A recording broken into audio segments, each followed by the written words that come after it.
রাখাল প্রতিদিন সকালে ভোরে ভেড়াগুলো নিয়ে মাঠে যেত। সে বাঁশি বাজাত, গান গাইত আর সারাদিন খেলাধুলা করত। গ্রামে সবাই তাকে ভালোবাসত, কিন্তু কেউ জানত না তার মাথায় সবসময় কোনো না কোনো দুষ্টুমি ঘুরপাক খায়। এই মাঠে একা একা থাকা কত বোরিং, কবে একটু মজা হবে?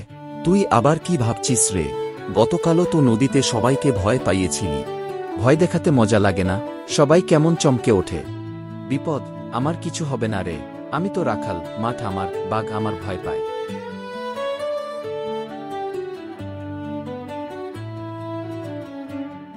পরের দিন সকালে রাখাল ভেড়া নিয়ে যায় বন্ধুদের সাথে। শুনো, আমি যদি চিৎকার করি বাঘ আসছে, সবাই দৌড়ে আসবে, মজাটা দেখো। না রে, এসব করিস না, লোকজন রাগ করবে। আরে একটু মজা করলে ক্ষতি কি?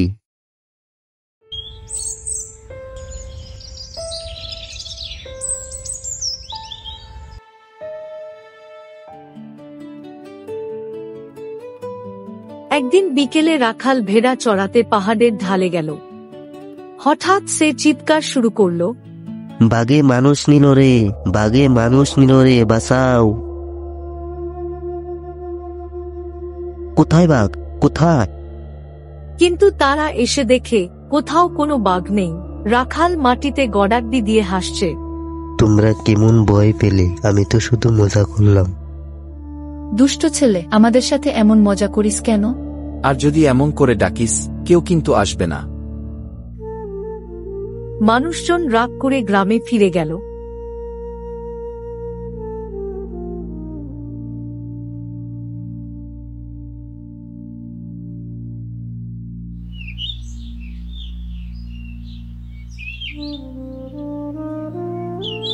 কয়েকদিন পর আবার রাখাল দুষ্টুমি করার প্ল্যান করল।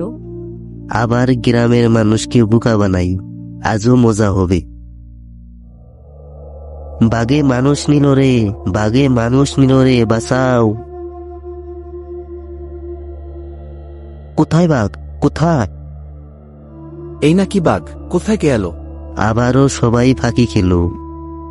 এই ছেলে মিথ্যাবাদী, ওর কথা আর শুনব না। সবাই এবার খুব রেগে গেল। তারা প্রতিজ্ঞা করল রাখালের কথায় আর কখনো কান দেবে না।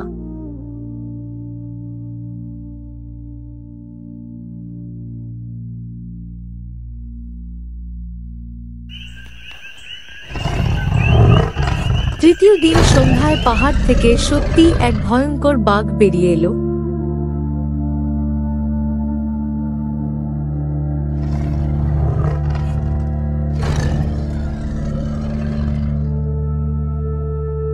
হাই, এ তো সত্যি বাঘ, বাঁচাও।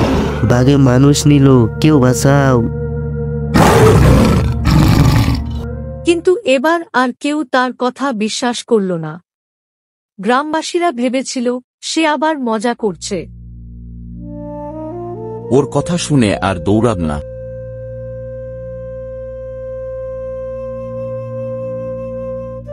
যে ছেলে এতবার মিথ্যে বলে তার ডাকে সাড়া দেওয়া যায় না।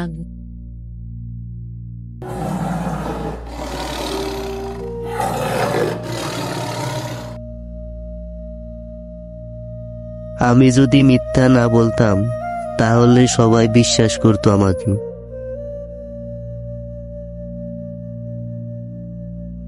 যে বারবার মিথ্যে বলে তার সত্য কথাও কেউ বিশ্বাস করে না।